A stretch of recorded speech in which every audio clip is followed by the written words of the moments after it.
Hello all, welcome to another class. కాబోయే civil servants అందరికి కూడా నా నమస్కారం. ఈరోజు వీడియోలో క్లాస్ 2 ఇంట్రడక్షన్ క్లాస్ 2లో మనము ఎగ్జామ్ దాని యొక్క వెయిటేజ్ అంటే ఏ సబ్జెక్ట్కి ఎంత వెయిటేజ్ ఇచ్చారు, అంటే ఎన్ని క్వశ్చన్స్ మనకి ప్రిలిమ్స్లో అడగడం జరిగిందనే దాని గురించి, అదేవిధంగా ఎంసీక్యూస్ అనమాట, అంటే ప్రీవియస్ ఇయర్స్ జరిగినటువంటి 2023 అలాగే 2024లో ప్రిలిమ్స్ పేపరు, అదేవిధంగా 2023కి సంబంధించి మెయిన్స్ క్వశ్చన్స్, అసలు క్వశ్చన్ ఏ విధంగా అడుగుతారు, ఏమేమి క్వశ్చన్స్ ఉంటాయి, మనం చెప్పుకున్నట్లు ఇంతకు ముందు క్లాస్లో చెప్పుకున్నట్లుగా ఎస్ఏ పేపర్ కావచ్చు, కంపల్సరీ పేపర్స్ కావచ్చు, అలాగే జనరల్ స్టడీస్ 4 పేపర్స్ కావచ్చు. ఆప్షనల్ పేపర్ మాత్రం చెప్పలేదు, ఎందుకంటే ఆప్షనల్ అనేది వాళ్ళు చూస్ చేసుకున్న దాన్ని బట్టి ఉంటుంది కాబట్టి ఓన్లీ జనరల్ అందరికీ ఉండేటువంటి పేపర్స్ని మనం ఇప్పుడు ఈ వీడియోలో ఎక్స్ప్లెయిన్ చేసుకుందాం. మెయిన్స్ క్వశ్చన్స్ కూడా మీకోసం తీసుకొని వచ్చాను, అవి ఇప్పుడు మనం ఒకసారి చూద్దాం. మీరు చూసుకున్నట్లయితే ప్రిలిమ్స్లో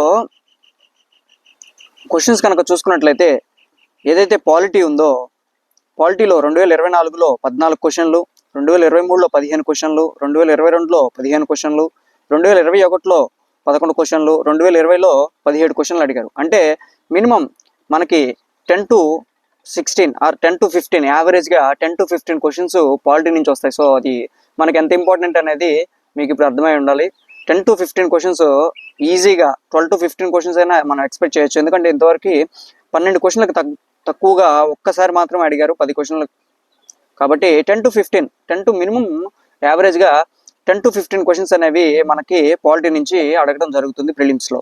తర్వాత కనుక మనం చూసుకున్నట్లయితే జాగ్రఫీ ఇయర్ 14 క్వశ్చన్లు 2024లో, 2023లో 16 క్వశ్చన్లు, 2022లో 16 క్వశ్చన్లు, 2021లో 10 క్వశ్చన్లు, 2020లో 20 క్వశ్చన్లు అడగడం జరిగింది. అంటే మినిమం ఇది కూడా 10 to 15 క్వశ్చన్స్ యావరేజ్ కనుక మనం చూసుకున్నట్లయితే 15 క్వశ్చన్స్ 10 to 15 క్వశ్చన్స్ అనేవి కంపల్సరీగా జాగ్రఫీ నుంచి కూడా అడగడం జరుగుతుంది. కొన్నిసార్లు ఇంకా ఎక్కువ క్వశ్చన్స్ కూడా అడగడం జరుగుతుంది. ఎందుకంటే ఎందుకు ప్రిలిమ్స్లో జాగ్రఫీ అండ్ ఎన్విరాన్మెంట్కి అంత ఇంపార్టెంట్ ఇస్తారు అంటే, మనకి మీరు చూసుకున్నట్లయితే సివిల్ సర్వీసెస్లో ఫారెస్ట్ సర్వీస్ పేపరు ప్రిలిమ్స్ కూడా same, civil services forest services ఈ రెండు కలిపి ప్రిలిమ్స్ ఒకటే పేపర్ ఉంటుంది. కాబట్టి forest officer purpose environment and geography మీద కొంచెం ఎక్కువ ఫోకస్ చేయడం అనేది జరుగుతూ ఉంటుంది. కాబట్టి మనము జాగ్రఫీ ఎన్విరాన్మెంట్ని నెగ్లెక్ట్ చేయకుండా ఉంటే మనకి ఎక్కువ స్కోర్ చేయడానికి మనకి అవకాశం ఉంటుందన్నమాట. మీరు కనుక తర్వాత చూసుకున్నట్లయితే హిస్టరీ పేపర్, హిస్టరీలో 12 క్వశ్చన్లు, హిస్టరీ అంటే ప్లస్ ఆర్ట్ అండ్ కల్చర్ కూడా యాడ్ అవుతుంది అనమాట. దీనిలో history plus art and culture, దీనిలో మినిమమ్ 2024లో 12 క్వశ్చన్లు అడిగితే 2023లో 14 క్వశ్చన్లు అడిగారు, 2022లో కూడా 14 క్వశ్చన్లు అడిగారు, 2020లో 10 క్వశ్చన్లు అడిగారు, 2021లో 2020లో 20 క్వశ్చన్లు అడగడం జరిగింది. అంటే ఒక్కొక్క ఇయర్ కూడా ఒక్కొక్క సబ్జెక్ట్కి లేదా ఒక 2-3 సబ్జెక్టులకి ఎక్కువ వెయిటేజ్ ఇవ్వడం మనం ఈ బాక్స్ కనుక మీరు చూసినట్లయితే మీకు ఒక క్లియర్ ఐడియా అనేది వస్తుందన్నమాట. తర్వాత కనుక చూసుకున్నట్లయితే ఇయర్ ఎన్విరాన్మెంట్ హైయెస్ట్ క్వశ్చన్స్ అనమాట, 18 క్వశ్చన్స్ అడగడం జరిగింది. తర్వాత 2023లో 14 క్వశ్చన్లు, 2022లో 14 క్వశ్చన్లు, 2021లో 17 క్వశ్చన్లు, 2020లో 10 క్వశ్చన్లు అడగడం జరిగింది. ఇది కూడా మినిమం 10 to 15 క్వశ్చన్స్ అనేవి కంపల్సరీగా అడగడం జరుగుతుంది. కాబట్టి ఎవ్రీ ఇయర్ కూడా ఒక్కొక్క పేపర్ని హైలైట్ చేస్తారనమాట. సపోజ్ ఈ ఇయర్ ఎన్విరాన్మెంట్ ఎక్కువ క్వశ్చన్స్ వచ్చినాయి, అట్లాగే దాంతో కంపేర్ చేసుకుంటే ఎకానమీ ఎక్కువ క్వశ్చన్స్ వచ్చినాయి. సో ఆ విధంగా ఉంటాయి అనమాట. ఒక్కొక్క ఇయర్ కూడా ఒక్కొక్క పేపర్ని ఎక్కువ హైలైట్ చేయడం జరుగుతూ ఉంటుంది. తర్వాత సైన్స్ అండ్ టెక్నాలజీ ఇయర్ 11 క్వశ్చన్లు వచ్చినాయి, 2023లో 12 క్వశ్చన్లు, 2022లో 12 క్వశ్చన్లు, 2021లో 14 క్వశ్చన్లు వచ్చినాయి, 2020లో 10 క్వశ్చన్లు అడగడం జరిగింది. చూసుకున్నట్లయితే సైన్స్ అండ్ టెక్నాలజీ కూడా మినిమంగా సిలబస్కి తగ్గట్టుగా 10 to 15 క్వశ్చన్స్ మనం ఎక్స్పెక్ట్ చేయొచ్చు అనమాట. ఒక 10 క్వశ్చన్స్ అయితే డ్యామ్ షూర్గా కంపల్సరీగా 10 క్వశ్చన్లు అయితే మనము సైన్స్ అండ్ టెక్నాలజీ నుంచి ప్రిలిమ్స్ GS1లో ఎక్స్పెక్ట్ చేయొచ్చు అనమాట. తర్వాత కనుక చూసుకున్నట్లయితే ఎకానమీ పేపర్, ఈ ఇయర్ ఎకానమీ 20 క్వశ్చన్లు అడిగారు. లాస్ట్ ఇయర్ 14 క్వశ్చన్లు, అంతకుముందు 22లో 14 క్వశ్చన్లు, 2021లో 16 క్వశ్చన్లు, 2020లో 15 క్వశ్చన్లు. అంటే మినిమంగా 12 నుంచి 17 క్వశ్చన్లు యావరేజ్గా మనకి ఎకానమీ నుంచి వస్తాయి. ఈ ఎకానమీలో ఏం చేస్తారంటే కరెంట్ అఫైర్స్ కూడా కొన్ని యాడ్ అవుతాయి అనమాట. సో అవి యాడ్ చేసి 20 క్వశ్చన్లు చెప్పడం జరిగింది. ఇంకా తర్వాత కనుక చూసుకున్నట్లయితే కరెంట్ అఫైర్స్, కరెంట్ అఫైర్స్లో మిస్లేనియస్ టాపిక్స్ ఉంటాయి. అదేవిధంగా మీకు చెప్పాను ఇంతకు ముందు క్లాస్లో ఇంటర్నేషనల్ రిలేషన్స్కి ప్రిలిమ్స్లో కరెంట్ అఫైర్స్ని ఎక్కువ ఫోకస్ చేస్తారు కాబట్టి కరెంట్ అఫైర్స్కి మనము 11 క్వశ్చన్స్ వచ్చినాయి, ఇంక్లూడింగ్ ది ఇంటర్నేషనల్ రిలేషన్స్ అనమాట. లాస్ట్ ఇయర్ చూసుకున్నట్లయితే 15 క్వశ్చన్లు, 2022లో కనుక చూసుకున్నట్లయితే 15 క్వశ్చన్లు, 2021లో చూసుకున్నట్లయితే 17 క్వశ్చన్లు, 2020లో చూసుకున్నట్లయితే 18 క్వశ్చన్లు మనకి అడగడం జరిగిందనమాట. సో మెయిన్గా మీరు ఇప్పుడు మనం క్వాలిఫై అవ్వాలంటే minimum 55 to 60 questions with 80% average, 80% యాక్యురసీతో మనం కనుక పెట్టున్నట్లయితే మనము డెఫినెట్లీగా ప్రిలిమ్స్ అనేది కట్ ఆఫ్కి రీచ్ అవుతాం అనమాట. ఆ టాపిక్స్ వచ్చేసరికి ఎకానమీ మీద ఎక్కువ ఫోకస్ చేసి ఎన్విరాన్మెంట్ ప్లస్ పాలిటీ ఈ మూడింటి మీద ఎక్కువ ఫోకస్ చేసినా మనం ఈజీగా 40 to 45 క్వశ్చన్స్ మనము ఈజీగా ఆన్సర్ చేయగలము. ఈజీగా 40 to 45 క్వశ్చన్స్ ఈ 3 సబ్జెక్ట్స్ నుంచే మేజర్గా అడగడం జరుగుతూ ఉంటుంది. దాంతోపాటుగా కరెంట్ అఫైర్స్ని మనం యాడ్ చేసుకున్నట్లయితే మనం అనుకున్నటువంటి 55 క్వశ్చన్స్ అనేవి ఈజీగా మనము రీచ్ అవ్వగలము. తర్వాత మనం చూసుకున్నట్లయితే ఒకసారి ప్రిలిమ్స్ 2024కి సంబంధించినటువంటి క్వశ్చన్ పేపర్ అనమాట ఇది. ఈ క్వశ్చన్ పేపర్లో క్వశ్చన్స్ ఏ విధంగా అడిగారో ఒకసారి చూద్దాం. ద అట్మాస్ఫియర్ హీటెడ్ అంటే ఇది జాగ్రఫీకి సంబంధించిన క్వశ్చన్ అడగడం జరిగింది. జాగ్రఫీకి సంబంధించి క్వశ్చన్ అనేది అడగడం జరిగింది. ఇది క్లైమటాలజీలో పార్ట్ అనమాట. తర్వాత యాష్ డస్ట్ ఇవి కూడా మనకి ఎన్విరాన్మెంట్కి సంబంధించి అడిగినటువంటి క్వశ్చన్ అనమాట. ఎన్విరాన్మెంటల్ పొల్యూషన్కి సంబంధించి వచ్చినటువంటి క్వశ్చన్. ఇవన్నీ కూడా పొల్యూటెంట్స్ అనమాట. సో పొల్యూటెంట్స్కి సంబంధించి అడిగినటువంటి క్వశ్చన్ అనమాట. తర్వాత మనం చూసుకున్నట్లయితే జాగ్రఫీ, ఈ క్వశ్చన్ జాగ్రఫీలో మ్యాప్ బేస్డ్ క్వశ్చన్.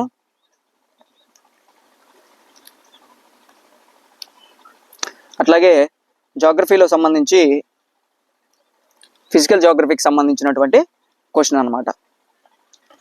తర్వాత ఇది కూడా జాగ్రఫీలో అగ్రికల్చర్కి సంబంధించింది. అదేవిధంగా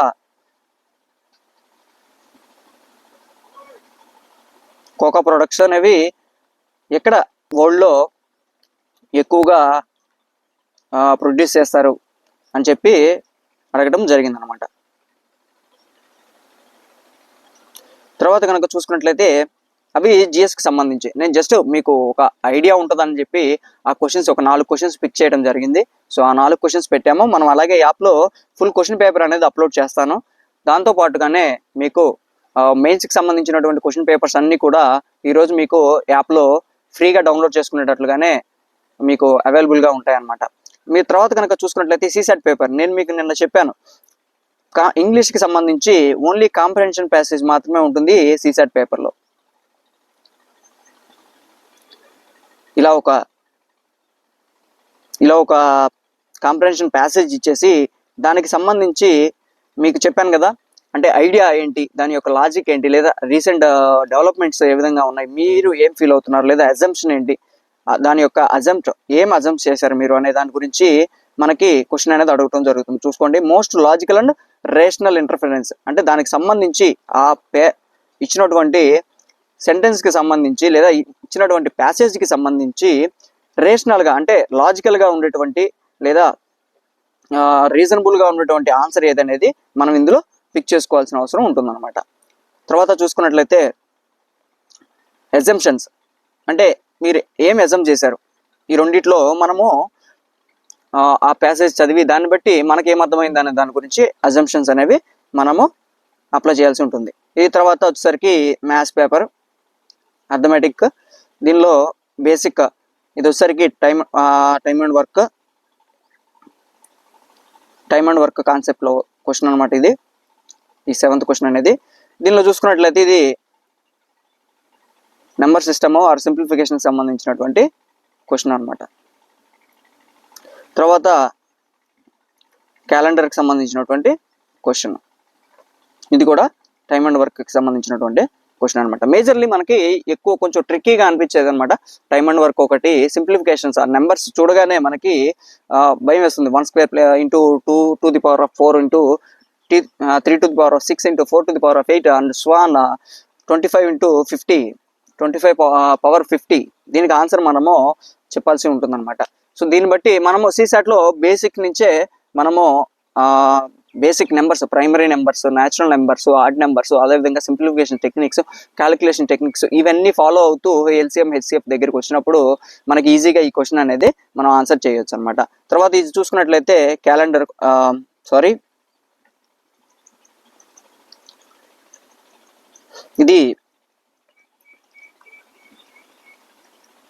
ఇది కూడా నెంబర్ సిస్టమ్కి సంబంధించిన క్వశ్చనే, మిక్స్డ్ నెంబర్స్ అనమాట. ఇంత క్యాలెండర్ ఉన్నాను. సో క్యాలెండర్ క్వశ్చన్స్ కూడా మనకి అందులో ఉంటాయి. క్లాక్స్కి సంబంధించి క్వశ్చన్స్ ఉంటాయి, క్యాలెండర్స్కి సంబంధించి క్వశ్చన్ ఉంటుంది, యావరేజ్కి సంబంధించి క్వశ్చన్ ఉంటుంది, అదేవిధంగా ratios and proportions, percentages, whatever అర్థమెటిక్లో ఉండేటువంటి ఆ టాపిక్స్ అన్నీ కూడా మనకి ఈ CSAT పేపర్లో అడగడం జరుగుతుంది అనమాట.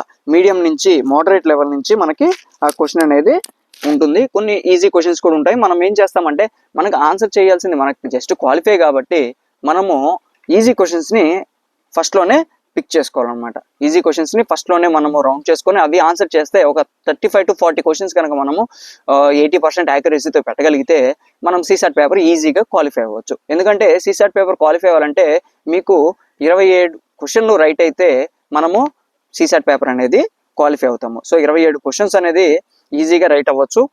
కొంచెం మనము ఇంగ్లీష్లో హిందూ పేపర్ కానీ ఇండియన్ ఎక్స్ప్రెస్ పేపర్ కానీ రెగ్యులర్గా ఫాలో అవుతూ దానిలో వచ్చేటువంటి ఎడిటోరియల్స్ అవి ఫాలో అవుతుంటే అసలు ఆ థీమ్ ఏంటనేది మనకి ఇంగ్లీష్ కాంప్రహెన్షన్ ప్యాసేజీ స్పీడ్గా చదవడానికి అవకాశం ఉంటుందన్నమాట. కొన్ని ప్యాసేజ్ పెద్దగా ఉంటుంది, బట్ దానికి ఇచ్చేటువంటి క్వశ్చన్ ఒక్క క్వశ్చన్ ఇస్తారు. సో ఆ విధంగా మనకి ఉంటుంది. సో ఇంపార్టెంట్ మనము ఇంగ్లీష్ పేపర్స్ చదవండి. English papers Hindu or Indian Express రెండు చదివినా కానీ ఇబ్బంది లేదు. వీటిలో వచ్చేటువంటివి ఆర్టికల్స్, అదేవిధంగా ఎడిటోరియల్స్ అనమాట. ఎడిటోరియల్స్ ఈ రెండు చదివితే మనకి మెయిన్గా ఈజీగా మనము ఇంగ్లీష్ కాంప్రహెన్షన్ ప్యాసేజ్ని మనం చదువుకోవచ్చు అనమాట. ఈజీగా ఆన్సర్ చేయగలము. దానికి సంబంధించి కొన్ని ఏంటంటే ఇంగ్లీష్ కాంప్రహెన్షన్ ప్యాసేజ్లు రెగ్యులర్గా మనకి జరిగేటువంటి కరెంట్ అఫైర్స్ మీద సంబంధించి ఇంగ్లీష్ కాంప్రహెన్షన్ ప్యాసేజ్ ఇవ్వడం అనేది జరుగుతూ ఉంటుందన్నమాట. తర్వాత కనుక మనం చూసుకున్నట్లయితే నెక్స్ట్ మెయిన్స్ పేపర్స్ చూద్దాం. ఇంతవరకు నాకు తెలిసి ఎవరు కూడా ప్రిలిమ్స్ వరకు చెప్పుంటారు తప్ప మెయిన్స్ పేపర్ స్టార్టింగ్లోనే మీకు ఎవరు చెప్పుండరు. నేను ఇప్పుడు మీకు క్లియర్గా ఎక్స్ప్లెయిన్ చేద్దామన్న ఉద్దేశంతో అసలు క్వశ్చన్ ఏ విధంగా ఉంటుంది మీకు ఒక క్లియర్ ఐడియా ఇవ్వాలన్న ఉద్దేశమే నాది. సో అందుకనే నేను మెయిన్స్ పేపర్స్ కూడా మీకు ఎగ్జాంపుల్స్ కోసం తీసుకొని రావడం జరిగిందనమాట. కంపల్సరీగా మీరు ఈ క్వశ్చన్స్ చూస్తే మీకు అప్పుడు అనిపిస్తుంది, ఇంత ఈజీగా ఉంటుందా మెయిన్స్ పేపరు, ఇంత ఈజీగా మనం అటెంప్ట్ చేయగలమా అంటే మనకు ఒక బ్యారియరే ఉంటుంది, అది ప్రిలిమ్స్ కనుక మనం క్వాలిఫై అయితే మెయిన్స్ అనేది ఈజీగా మనము అటెంప్ట్ చేయడానికి అవకాశాలు ఎక్కువగా ఉంటాయి అన్నమాట. దీనిలో మనం చూసుకున్నట్లయితే తెలుగు అనమాట కంపల్సరీ పేపర్. మనకి ఇందులో ఒక 60 మార్క్స్ వస్తే మనము క్వాలిఫై అవుతాం 300కి. దీనిలో వచ్చేసరికి క్వశ్చన్స్ ఇస్తారు. ఆ క్వశ్చన్స్ అన్ని క్వశ్చన్లు మీరు అనుకోవచ్చు ఇందులో చాయిస్ ఏమైనా ఉంటుందేమో, ఒక క్వశ్చన్ 2 క్వశ్చన్లు ఇచ్చేసి అందులో ఏదైనా ఒకటి రాయండి అంటారేమో అనుకుంటున్నారేమో. బట్ క్వశ్చన్ పేపర్లో ఇచ్చినటువంటి అన్ని క్వశ్చన్స్ కూడా మనం అటెంప్ట్ చేయాలి. అన్నిటికీ కూడా మార్క్స్ అనేది ఉండడం జరుగుతుంది. ఫర్ ఎగ్జాంపుల్ ఇప్పుడు చూసుకున్నట్లయితే ఒక ప్యాసేజ్ ఇచ్చారు. ఆ ప్యాసేజ్కి సంబంధించి కొన్ని క్వశ్చన్స్ ఇవ్వడం జరిగింది.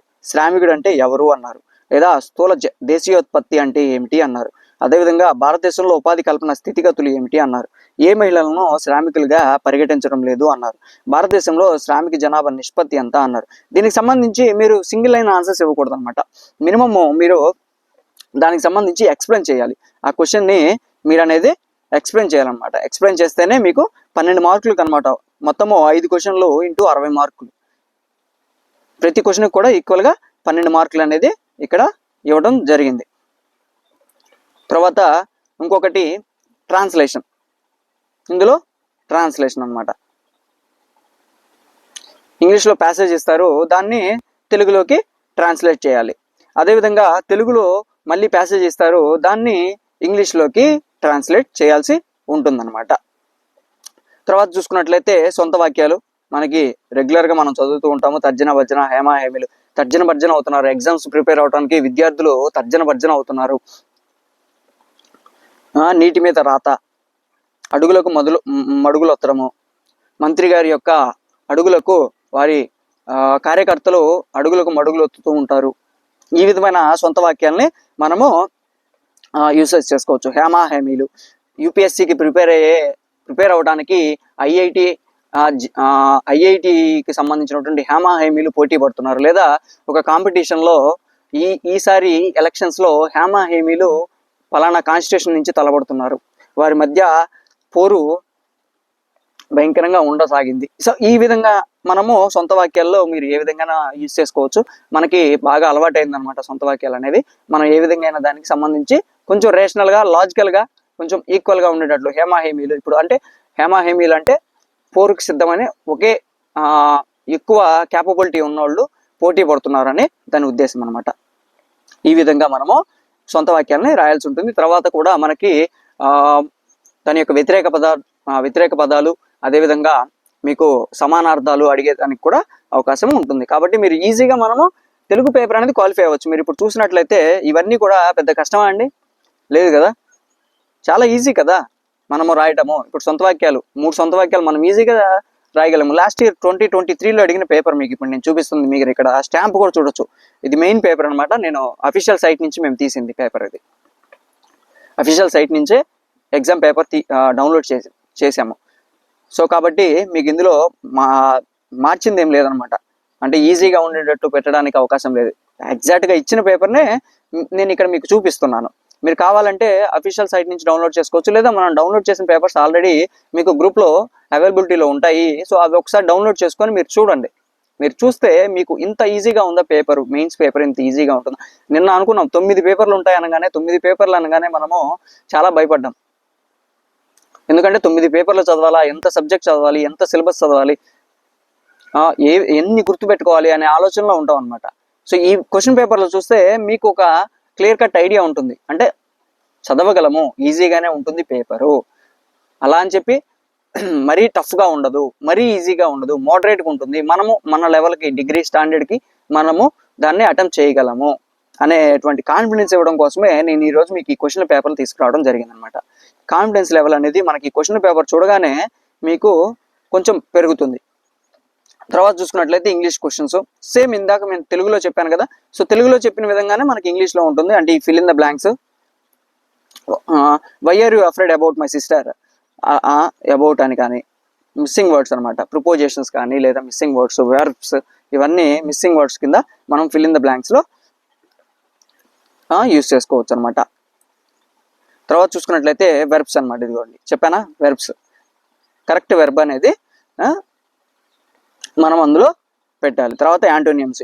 ఎమిగ్రేషన్ అంటే బయటికి వెళ్ళేవాళ్ళు, ఇమిగ్రేషన్ అంటే లోపలికి వచ్చేవాళ్ళు అనమాట. So negative means positive, mandatory, optional. So ఈ విధంగా మనము ఎంత ఈజీగా చూడండి. 5 మార్కులు వచ్చేసినాయా మనకి రావాల్సింది 60 మార్కులు సంపాదించుకుంటే క్వాలిఫైయింగ్ పేపర్ ఈజీగా మనం క్వాలిఫై అవ్వచ్చు. సో మనం క్వాలిఫైయింగ్ పేపర్స్ గురించి వర్రీ అవ్వాల్సిన అవసరం లేదు. ఎందుకంటే అవి మనం రాయగలిగిన స్టేజ్లోనే ఉన్నాయి కాబట్టి, మనం రాయగలం కాబట్టి దాని గురించి మీరు వర్రీ అవ్వాల్సిన అవసరం లేదు. కొంచెం ప్రిపేర్ అయితే, టైం టు టైం ప్రిపేర్ అయితే మీరు అవి ఈజీగా అటెంప్ట్ చేయొచ్చు. తర్వాత చూసుకున్నట్లయితే మీకు మెరిట్ పేపర్స్ ఇక్కడ నుంచి స్టార్ట్ అవుతాయి. ఏవైతే నేను చెప్పానో మీకు rank deciders or game changers అనమాట. ఈ పేపర్స్ అన్నీ కూడా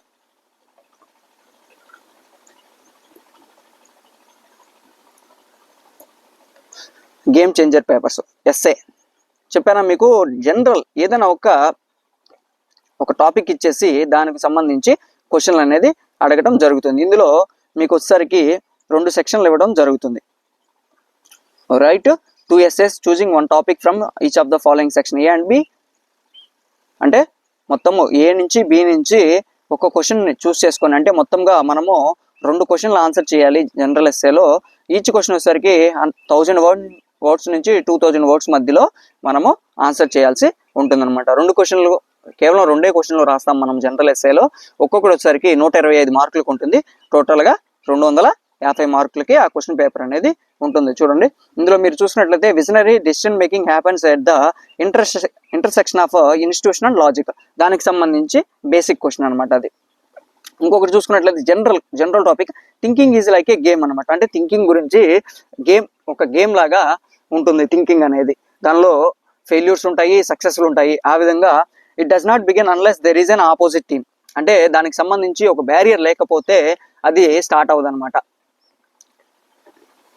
అంటే ఇప్పుడు కాంపిటీషన్ ఒక గేమ్ లాగా ఉంటే, కాంపిటీషన్లో సింగిల్ పర్సన్ ఉంటే అతను ఒక్కడే ఏ టైంకి వచ్చినా అతనే విన్నర్ అవుతాడు.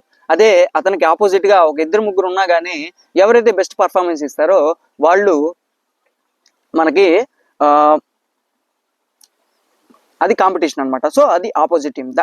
అది జనరల్ టాపిక్స్ మీదనే మీకు జనరల్ ఎస్ఏ అనేది ఉంటుంది. ఇందులో మీరు చూసుకున్నట్లయితే inspiration for creativity springs from the effort to look for the magical in the mundane. అంటే క్రియేటివిటీకి సంబంధించి, స్ప్రింగ్స్కి సంబంధించి ఈ విధమైన క్వశ్చన్స్, అంటే క్రియేటివిటీ ఏ విధంగా ఉంటుంది దానికి సంబంధించి మీరు బేసిక్ క్వశ్చన్స్ అనేవి దానికి ఏ విధమైన ఎఫర్ట్స్ పెట్టాలి, ఇన్స్పిరేషన్ అనేది దానికి సంబంధించి మీకు జనరల్గా టాపిక్స్ అనేది ఉంటాయి. ఈవే టాపిక్స్కి ఇప్పుడు లాస్ట్ ఇయర్ ఇచ్చిన పేపర్లో ఉంటాయి. సో ఇవే ఉండాలని ఏం లేదు రూల్. సో సంథింగ్ నేను మీకు చెప్పాను కదా, జనరల్ ఎస్ఏలో ఒలింపిక్ గేమ్స్ గురించి అడగవచ్చు, లేదంటే బేసికల్ థాట్స్ గురించి అడగవచ్చు. మీరు ఇప్పుడు క్వశ్చన్ పేపర్ చూసుకున్నట్లయితే ఇందులో ఇది ఏది సబ్జెక్ట్లో ఉండదు అనమాట. ఏ సబ్జెక్ట్లో కూడా ఈ టాపిక్స్ అనేవి ఉండవు. జనరల్గా మనము దాని గురించి ఏం ఆలోచిస్తున్నాము అనేది మనకు తెలిసి ఉండాలన్నమాట. తర్వాత మీరు చూసుకున్నట్లయితే జనరల్ స్టడీస్ 4, GS 4లో ఏమేమి ఉంటాయి? Ethics, integrity and aptitude. దానికి సంబంధించి ఇందులో కూడా అన్ని క్వశ్చన్స్, ఆల్ క్వశ్చన్స్ మనము అటెంప్ట్ చేయాలి. క్వశ్చన్ పేపరు మనకి హిందీ, ఇంగ్లీష్లో మాత్రమే ఉంటుంది.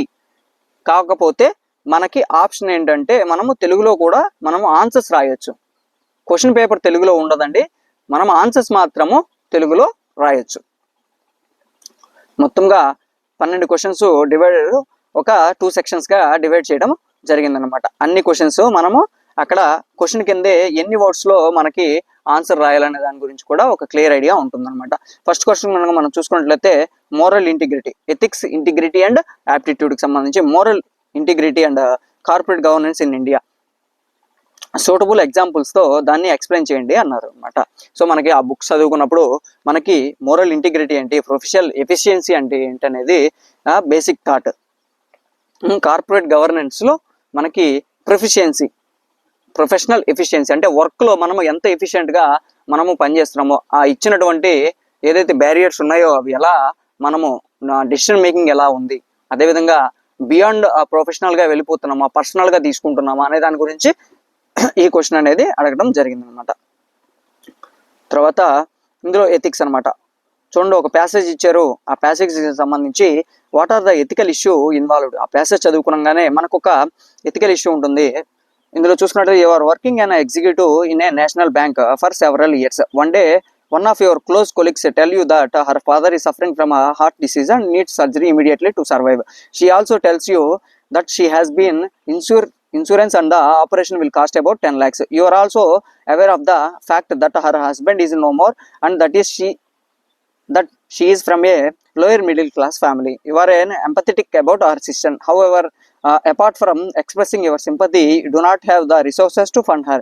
A few weeks later, you ask her about the well-being of her father and she informs you about his successful surgery and that he is recovering. She then confides in you that the bank manager was kind enough to facilitate the release of 10 lakhs from a demat account of someone to pay for the operation with a promise that it should be confidential and be repaid at the earliest. She has already started paying it back and will continue to do so until it is all returned. అంటే ఒక బ్యాంక్లో పనిచేస్తున్నటువంటి person వాళ్ళ colleague వాళ్ళ నాన్నగారి ఆపరేషన్కి ఒక 10 lakhs అనేది ఇతన్ని ఫస్ట్ 10 lakhs అవసరం అవుతుంది. కానీ ఇతను ఉన్న సిచ్యువేషన్లో అతను ఆ 10 lakhs అనేది ఎఫర్ట్ చేయలేని పరిస్థితిలో ఉన్నాడు అనమాట. దెన్ ఆఫ్టర్ ఏం జరిగిందంటే వాళ్ళ bank manager demat account, dormant account నుంచి, అంటే సమ్ అదర్ పర్సన్ అకౌంట్ నుంచి ఒక 10 lakhs అనేది రిలీజ్ చేసి తనకి ఇచ్చాడు. తనకి ఇచ్చిన తర్వాత ఆ ఆపరేషన్ అనేది సక్సెస్ అయిందనమాట. ఆపరేషన్ సక్సెస్ అవ్వగిన తర్వాత ఆ 10 లక్షల గురించి ఎవరికి తెలియదు, ఇచ్చినట్టు కాన్ఫిడెన్షియల్గా ఉంచాము అని ఆ పర్సన్, మన ఎవరైతే మెయిన్ పర్సన్ ఉన్నారో అతనికి ఎక్స్ప్లెయిన్ చేసింది. అవి చిన్నగా ఆవిడ పే చేస్తూ ఉందన్నమాట. దీనికి సంబంధించి ఎథికల్ ఇష్యూ అంటే నీతి నిజాయితీకి సంబంధించినటువంటి ఇష్యూ ఏది ఇన్వాల్వ్ అయింది అనే దానికి సంబంధించి మనము ఆన్సర్ చేయాల్సి ఉంటుంది. తర్వాత how would you react to the situation, అంటే నువ్వు ఆ సిచ్యువేషన్లో ఉంటే ఏ విధంగా రియాక్ట్ అవుతావు, అంటే తనకి హెల్ప్ చేస్తావా, లేదా ఆ వాటి గురించి బ్యాంక్ మేనేజర్ హెడ్ ఆఫీస్కి తెలియజేస్తావా, ఆ విధంగా ఇలా రిలీజ్ చేయడం తప్పు అని చెప్పి, లేదా ఆవిడతో పాటు ఆ ఇష్యూని కాన్ఫిడెన్షియల్గా ఉంచుతావా అనే దానికి సంబంధించి మీకు క్వశ్చన్ అనేది, మీరు ఆ పొజిషన్లో ఉంటే ఏ విధంగా ఆన్సర్ చేస్తారు అనేది ఇక్కడ క్వశ్చన్ అనమాట. తర్వాత behaviour of the bank manager గురించి కూడా ఎథికల్ పాయింట్ ఆఫ్ వ్యూలో, అంటే మానవతా విలువలకు సంబంధించి, నీతి నిజాయితీకి సంబంధించి అతను ఏ విధంగా నడుచుకున్నాడు, అతని బిహేవియర్ ఏంటి అనేది మనము దానికి ఆన్సర్ చేయాల్సి ఉంటుందన్నమాట. తర్వాత మనం చూసుకున్నట్లయితే చూసారా, ethics paper, integrity and aptitude paper ఈజీగా ఉందా, దానిలో ఏం మ్యాథ్స్ ప్రాబ్లమ్స్ ఏం లేవు కదా. మీరు ఫుల్ క్వశ్చన్ పేపర్ చూసుకున్నట్లయితే, నేను జస్ట్ ఎగ్జాంపుల్కి 2 క్వశ్చన్స్ తీసుకొని వచ్చాను అంతే, ఫుల్ క్వశ్చన్ పేపర్ ఇంకా పెట్టలేదు కాబట్టి మనము యాప్లో మీకు ఫుల్ పేపర్ అనేది పెట్టడం జరుగుతుంది. దాన్ని బేస్ చేసుకొని మీరు ఆన్సర్స్ చూడండి. ఎందుకంటే start your preparation with mains అనమాట. మనం ప్రిలిమ్స్ ఓరియంటెడ్లో చదువుకుంటూనే డైలీ ఒక మెయిన్స్ క్వశ్చన్ అనేది ఇస్తాము. దానికి సంబంధించి కూడా మీరు ఆన్సర్ చేస్తే బెటర్గా మీరు మెయిన్స్ ప్రిపరేషన్ ఉంటుంది. నేను ఇప్పుడు ఈ మెయిన్స్ గురించి ఎందుకు చెప్తున్నాను అంటే, చాలా మంది 9 పేపర్లు అనగానే చాలా కంగారు పడిపోయి వెనక్కి తగ్గేస్తున్నారు. చాలా మంది కూడా డ్రాప్ అవుట్ అవుతున్నారు అనమాట ప్రిపరేషన్కి సంబంధించి. సో ఆ విధమైన డ్రాప్ అవుట్స్ని తగ్గించడమే మా యొక్క లక్ష్యం అనమాట. అందరూ కూడా ప్రిపేర్ అవ్వాలి. అందరికీ అదేమి పెద్ద కష్టమైనది కాదు. మనము కొంచెం హార్డ్ వర్క్ విత్ స్మార్ట్ ప్లానింగ్తో చేస్తే మనము దాన్ని సాధించవచ్చు అనే ఒకే ఒక్క ఉద్దేశంతో నేను మీకు ఈరోజు ఈ క్వశ్చన్ పేపర్ అనేది ఎక్స్ప్లెయిన్ చేస్తున్నాను అనమాట. తర్వాత GS3లో కనుక మనం చూసుకున్నట్లయితే ఏమేమి ఉంటాయండి, GS3లో science and technology, environmental ecology, disaster management, అదేవిధంగా ఇంటర్నల్ సెక్యూరిటీకి సంబంధించి క్వశ్చన్స్ అనేవి మనకు అడగడం జరుగుతుంది. ఇందులో కూడా మీరు అన్ని క్వశ్చన్స్ కంపల్సరీగా ఆన్సర్ చేయాల్సి ఉంటుంది. ప్రతి పేపర్లో కూడా అన్ని క్వశ్చన్స్ ఆన్సర్ చేయాల్సి ఉంటుంది, చాయిస్ అనేది ఉండదన్నమాట. తర్వాత మీరు చూసుకున్నట్లయితే ఇందులో క్వశ్చన్ చూద్దాం. ఇందులో ఫాస్టర్ ఎకనామిక్ గ్రోత్, అంటే ఇది ఎకానమీకి సంబంధించి క్వశ్చన్ అనమాట. ఎకానమీకి సంబంధించి manufacturing sector, GDP, particularly of MSME అంటే మీడియం స్మాల్ ఎంటర్ప్రైజెస్, దానికి సంబంధించి, అదేవిధంగా కామెంట్ అంటే దాని మీద present policies of the government, అంటే వాటికి సంబంధించి ప్రజెంట్ గవర్నమెంట్స్కి ఏ విధమైన పాలసీస్ని ఎస్టాబ్లిష్మెంట్ చేసింది, దానికి సంబంధించి ఒక ఇంట్రడక్షన్ ప్లస్ ప్రజెంట్ ఫస్ట్ ఏం చేయాలంటే ఫస్ట్ ఇంట్రడక్షన్ రాయాలి. అసలు వాట్ ఈజ్ ఎకనామిక్ గ్రోత్ అంటే, ఫాస్టర్ ఎకనామిక్ గ్రోత్ అంటే ఏంటి, అదేవిధంగా మ్యానుఫ్యాక్చరింగ్ సెక్టర్ అంటే ఏమిటి, దానికి సంబంధించి GDP ఏంటి, MSMEs అంటే ఏంటి, దాని తర్వాత గవర్నమెంట్ యొక్క పాలసీస్ స్టెప్ బై స్టెప్ మనము తీసుకోవాల్సి ఉంటుంది. మీరు చూసుకున్నట్లయితే ముద్రా లోన్స్, అవి కూడా MSMEs అనమాట. ముద్రా లోన్స్కి సంబంధించి కూడా మనం అందులో ఎగ్జాంపుల్ కింద మనం ఎక్స్ప్లెయిన్ చేయొచ్చు.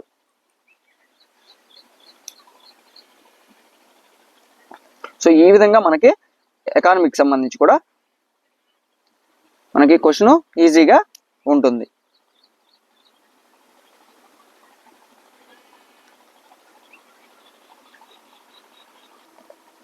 తర్వాత కనుక చూసుకున్నట్టయితే digitalization of Indian economy, examination the problems అనమాట.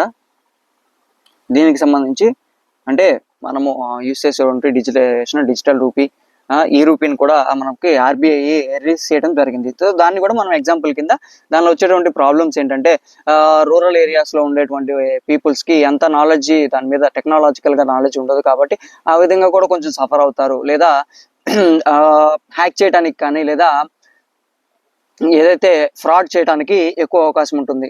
రెండోది దాని యొక్క బెనిఫిట్స్ ఏంటంటే ఈజీ పేమెంట్ ట్రాన్స్ఫర్స్ ఉంటాయి, ట్రాన్స్పరెన్సీ ట్రాన్స్ఫర్స్ ఉంటాయి, అదేవిధంగా ట్యాక్స్ పేమెంట్స్కి కూడా మనము అదంతా కూడా నోట్ అవుతుంది కాబట్టి, రికార్డ్ అవుతుంది కాబట్టి దానికి సంబంధించి కూడా ఈజీగా ట్యాక్స్ పేయర్స్ అనేది ట్యాక్స్ ఇన్కమ్ అనేది కూడా పెంచడానికి అవకాశం ఉంటుంది అనమాట. సో ఈ విధంగా మీకు క్వశ్చన్ అనేది ఉండటం జరుగుతుంది. తర్వాత చూసుకున్నట్లయితే ఎలక్ట్రిక్ వెహికల్స్ అంటే ఎన్విరాన్మెంట్కి సంబంధించి, electric vehicles, how do electrical vehicles contribute to reducing the carbon emissions, అంటే కార్బన్ ఎమిషన్ అంటే ఏంటి అనేది మీరు ఫస్ట్ రాయాలి. తర్వాత ఎలక్ట్రికల్ వెహికల్స్ గురించి అది ఏ విధంగా మీకు ఎమిషన్ని తగ్గించింది అనే దాని గురించి కూడా మీకు రాయాలి. తర్వాత కంపారిజేషన్ ఇచ్చారు, ట్రెడిషనల్ కంబషన్ ఇంజన్ వెహికల్స్ అంటే పెట్రోల్, డీజిల్, CNG వెహికల్స్ అనమాట. ఈ వెహికల్స్ తోటి ఎలక్ట్రిక్ వెహికల్ని కంపేర్ చేస్తూ ఒక 4-5 పాయింట్స్ అనేది మీరు రాయాల్సి ఉంటుందన్నమాట.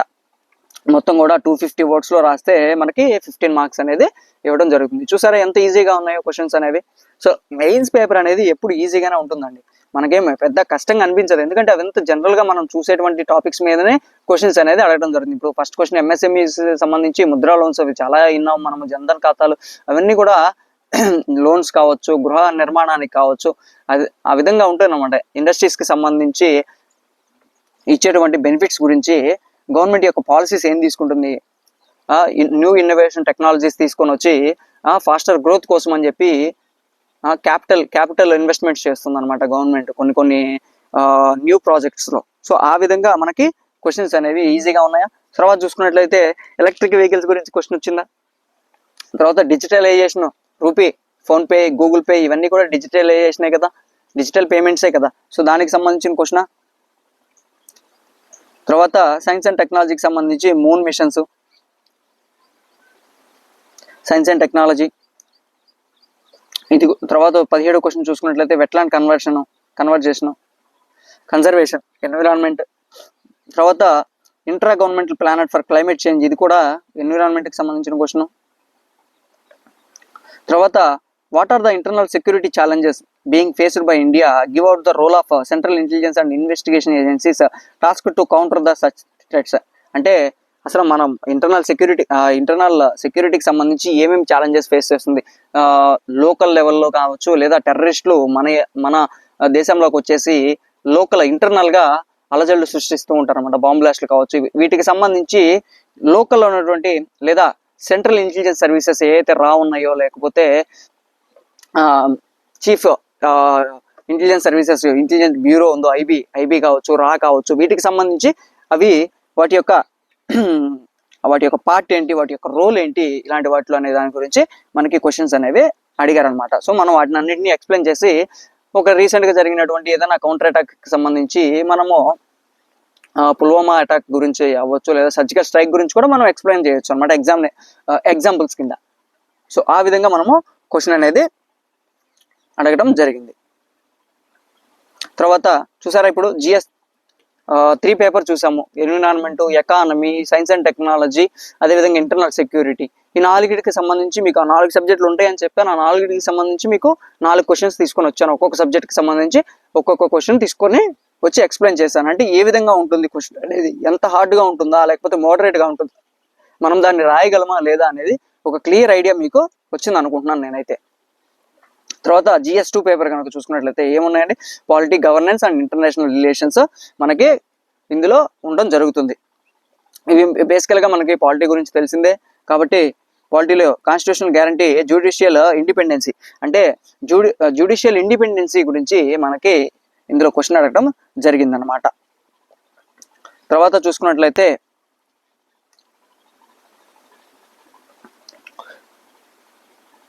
అర్బన్ లోకల్ బాడీస్, అంటే లోకల్ గవర్నమెంట్కి సంబంధించి అర్బన్ లోకల్ బాడీస్కి సంబంధించి వాటి యొక్క ఫంక్షనాలిటీ ఏమిటి అనేది, ఫైనాన్షియల్గా ఏ విధంగా అవి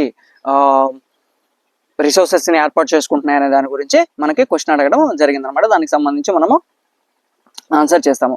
తర్వాత British and Indian approaches to parliament sovereignty, అంటే పార్లమెంట్ యొక్క ఏకపత్య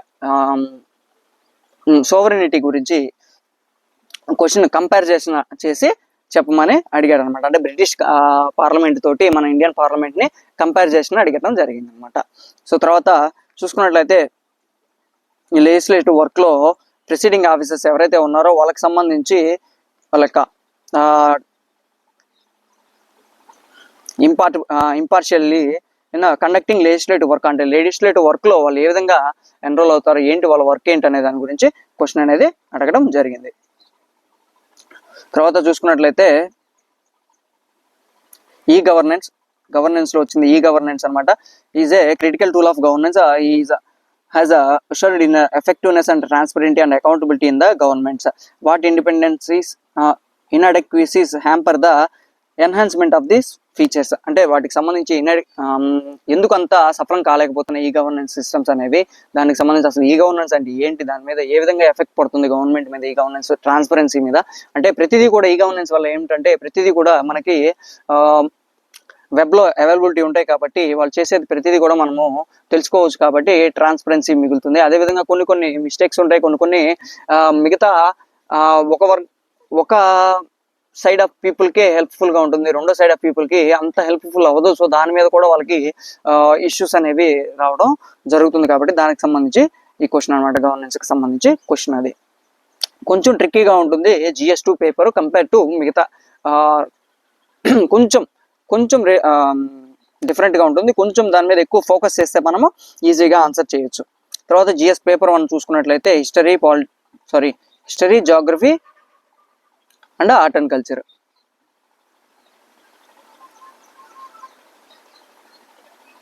ఇవి కూడా మనము ఈజీగానే క్వశ్చన్ ఆన్సర్ చేయొచ్చు అనమాట.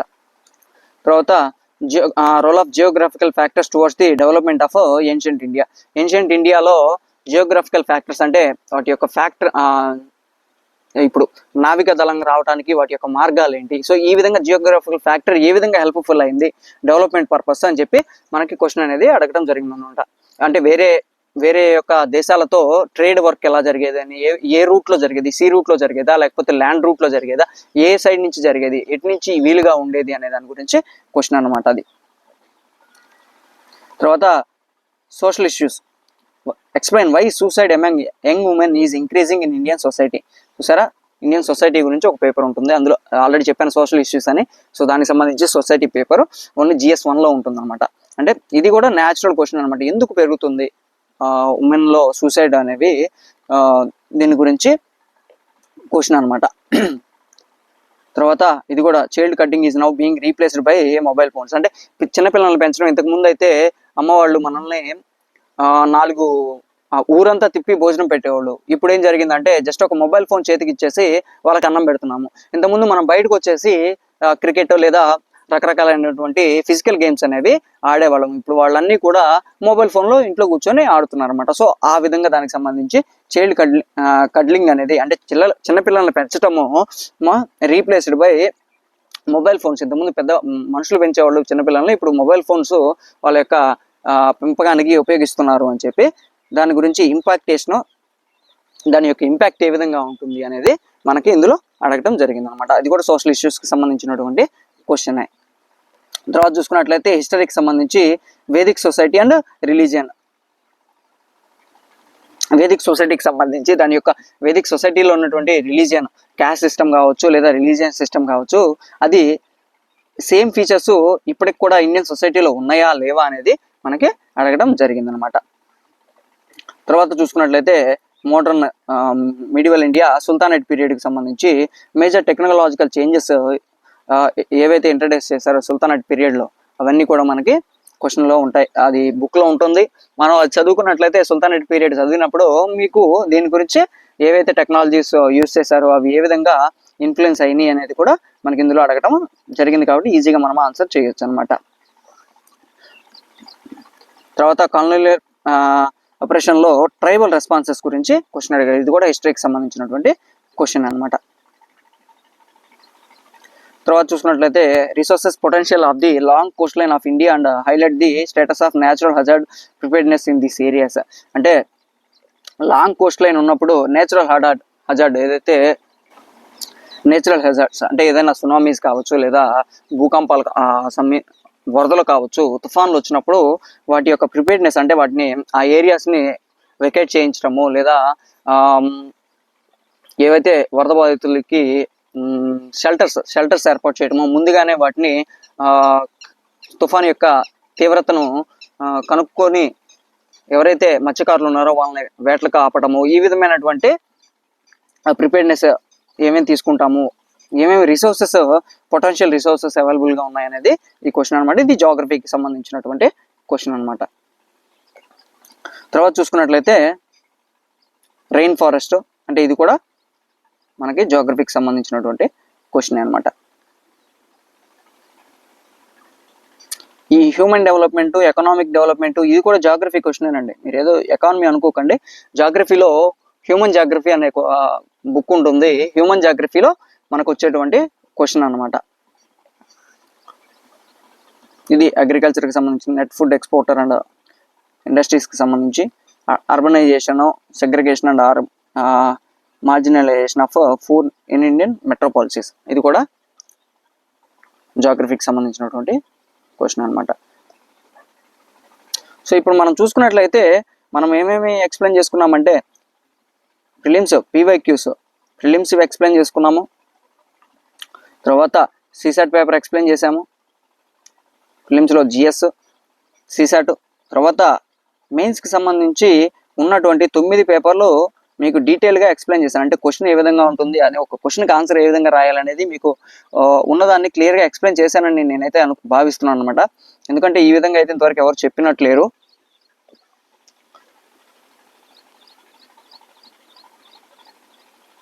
కాబట్టి మీరు ఇది యూస్ చేసుకొని మీరు ఇప్పుడు చూసినట్లయితే ఎంత ఈజీగా ఉన్నాయి చాలా క్వశ్చన్స్. నేను చెప్పినటువంటి క్వశ్చన్స్ మనం ఈజీగా ఆన్సర్ చేయగలిగినట్టు ఉన్నాయా లేవండి? ఆన్సర్ చేయగలిగినట్లే ఉన్నాయి. మనం కొంచెం హార్డ్ వర్క్ చేసి కొంచెం స్మార్ట్ ప్లానింగ్ తోటి మనము చదివితే మనం ఈజీగా మెయిన్స్లో మంచి స్కోర్ అనేది మనము స్కోర్ చేయడానికి అవకాశము ఉంటుందన్నమాట. తర్వాత కనుక చూసుకున్నట్లయితే ఈ బ్యాచ్లో మీకు ఈరోజు నెక్స్ట్ సెషన్లో మీకు పాలిటీ ఇంట్రడక్షన్ క్లాసు, దాంతోపాటుగా సెకండ్ సబ్జెక్ట్ కింద జాగ్రఫీ ఇంట్రడక్షన్ క్లాస్ అనేది, ఈ 2 క్లాసులు ఇక్కడ నుంచి నెక్స్ట్ ఇంట్రడక్షన్ క్లాసెస్ ఇక్కడతో అయిపోతాయి. బేసిక్ ఇంట్రడక్షన్ క్లాసెస్ అనమాట. ఈ 2 కూడా లాస్ట్ సెషన్ కావచ్చు, ఇప్పుడు చెప్పేటువంటి సెషన్ కావచ్చు, ఇవి బేసిక్ ఇంట్రడక్షన్ సెషన్స్ అనమాట. అంటే అసలు ఎగ్జామ్ ట్రెండ్ ఎలా ఉంది, ఎగ్జామ్ పేపర్ ఏ విధంగా ఉంటుంది అనేది బేసిక్గా మీ అందరికీ అర్థం అవ్వాలనే ఉద్దేశంతో నేను తెలుగులో చెప్పడం జరిగిందనమాట. సో నెక్స్ట్ నుంచి కూడా క్వశ్చన్స్ ఆల్మోస్ట్ లెక్చర్స్ అనేవి ఆల్మోస్ట్ ఇంగ్లీష్లోనే మనము కండక్ట్ చేస్తాం. ఎందుకంటే ఇది ఇంగ్లీష్ బైలింగ్వల్ బ్యాచే, బట్ తెలుగులో కొన్ని టాపిక్స్ మాత్రమే ఎక్స్ప్లెయిన్ చేస్తాము. మిగతాది మొత్తం కూడా మ్యాక్సిమమ్ ఇంగ్లీష్లోనే ఉంటుంది. ఎందుకంటే మీరు చూసుకున్నట్లయితే ప్రిలిమ్స్ క్వశ్చన్ పేపర్ ఎలాగో ఇంగ్లీష్లోనే ఉంటుంది. సో కంపల్సరీగా మీకు ఇంగ్లీష్లో ఆ టెర్మినాలజీ అనేది అలవాటు అవ్వాలి. సో ఆ టెర్మినాలజీ పర్పస్ అయినా సరే మేము ఇంగ్లీష్ అలవాటు చేస్తాం. దెన్ నెక్స్ట్ చూసుకున్నట్లయితే మెయిన్స్ క్వశ్చన్ పేపర్ మీరు ఎంత ఆన్సర్ తెలుగులో రాసినప్పటికీ మీకు క్వశ్చన్ అర్థం కాంది మనం తెలుగులో రాయాలన్నా రాయలేము. ఎందుకంటే యాంటోనియమ్స్కి బదులు సినోనియమ్స్ రాస్తాం, సినోనియమ్స్కి బదులు యాంటోనియమ్స్ రాస్తాం. వాటి రెండింటి మధ్య ఏదైతే డిఫరెన్స్ ఉందో వాటి గురించి మనకు మీనింగ్ తెలియనప్పుడు, వాటి గురించి ఆ వర్డ్ ఏంటి అనేది తెలియనప్పుడు మనం దానికి సంబంధించి కూడా మనం ఆన్సర్ చేయలేము అనమాట. కాబట్టి మనము మ్యాక్సిమం ఇంగ్లీష్లోనే ప్రిపేర్ అవుదాము. ఇంకొకటి, ఈ బ్యాచ్ నాకు తెలిసి ఈ 2 క్లాసులు మీకు నచ్చినాయి అనుకుంటున్నాను. మీకు ఈ 2 క్లాసులు కనుక నచ్చి మేము చెప్పగలము, మా దగ్గర క్యాపబిలిటీ ఉంది, మేము క్వాలిటీ కంటెంట్ ఇవ్వగలము అని మీరు ఫీల్ అయితే తప్పకుండా ఈ కోర్స్కి ఎన్రోల్మెంట్ చేసుకోండి. మేము మా వైపు నుంచి అయితే ఇంతకన్నా ఇప్పుడు నేను చెప్పిన దానికన్నా కూడా ఇంకా 10 times బెటర్ క్వాలిటీ తోటి మీకు సబ్జెక్ట్ అనేది ఉంటుందన్నమాట. జస్ట్ ఇంట్రడక్షన్ కాబట్టే నార్మల్ వేలో మీకు ఎక్స్ప్లెయిన్ చేశాను అనమాట. నార్మల్ వేలో ఎక్స్ప్లెయిన్ చేశాము కాబట్టి మీరు బ్యాచ్ని ఎన్రోల్ చేసుకోండి. జస్ట్ 1500కే ఇంతవరకు నాకు తెలిసి ఇండియా వైడ్ కూడా ఏ యూపీఎస్సి సివిల్ సర్వీసెస్కి ఎగ్జామ్కి ఏ ఇన్స్టిట్యూట్ కూడా ఇంత తక్కువ కాస్ట్కి ఇంత మంచి కోర్స్ని ఎవరు కూడా ఇంతవరకు ఇవ్వలేదు, ఇవ్వరు కూడా. కాబట్టి ఈ అవకాశాన్ని మీరు సద్వినియోగం చేసుకొని దీన్ని హెల్ప్ఫుల్ చేసుకోవాలని నేను మనస్ఫూర్తిగా కోరుకుంటున్నాను. See you all guys, will meet again in the next class.